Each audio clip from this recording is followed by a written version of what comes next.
আসসালামু আলাইকুম। আজকে আপনাদের দেখাবো ভ্যানিলা মিল্কশেক। তো আপনারা কিভাবে ঘরে বসে বানাবেন ভ্যানিলা মিল্কশেক, তো এই রেসিপিটা আজকে আপনাদের দেখাবো।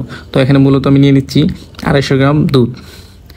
250 গ্রাম দুধ নিয়ে নিচ্ছি। তো আমি এখানে নিয়ে নিব 2 টেবিল চামচ চিনি।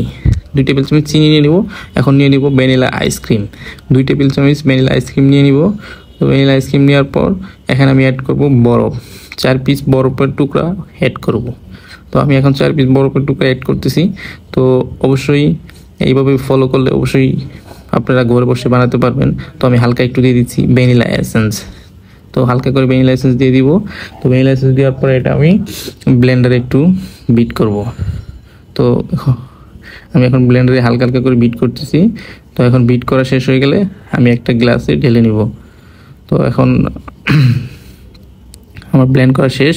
তো আমি এটা এখন গ্লাসে ঢেলে সুন্দর করে ডেকোরেশন করে নিব।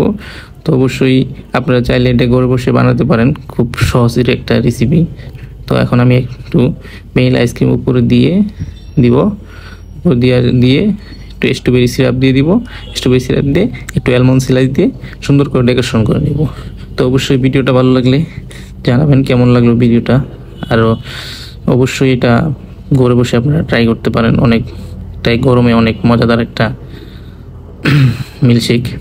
তো আশা করি ভিডিওটা ভালো লাগবে। অবশ্যই আমি এখন একটু টেস্ট করে দেখবো এটা কেমন লাগে। তো অবশ্যই